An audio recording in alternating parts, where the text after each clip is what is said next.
என்ன வண்டி வரத கண்ணு தரலாம்? இவ்வளவு இடம் இருக்குல்ல, போக வேண்டியதானே? ஐயோ ஐயோ, உனக்கு கொஞ்சமாவது அறிவு இருக்கா? நான் சைக்கிள் வேணும்னா போயிருப்பேன், நான் பஸ்ல எல்லாம் வந்திருக்கேன். இத்தோண்ட இடத்துல எப்படி போக முடியும்? சரிங்க சார், போங்க.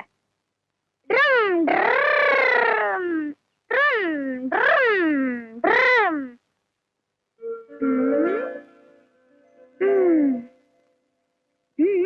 அந்த கல்யாணம் ஆயிடுச்சா? ஏன் எனக்கு அடிக்க போறீங்களா சார்?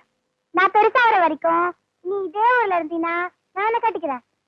எனக்கு தாலி கிடைக்கிற வரைக்கும் நான் இதே ஊர்ல தான் இருப்பேன். வயசாயிடுச்சுன்னு விட்டுட்டு போயிட்டேன். நான் விட மாட்டேன். ஆனா ஒரு பந்தயம். என்ன? அது அப்புறம் சொல்றேன். அதுல நீ ஜெயிச்சா என் தொப்புல சுத்தி பம்பர விடு. இல்ல நான் ஜெயிச்சா உன் தொப்புல சுத்தி பம்பர விடுவேன். சரியா?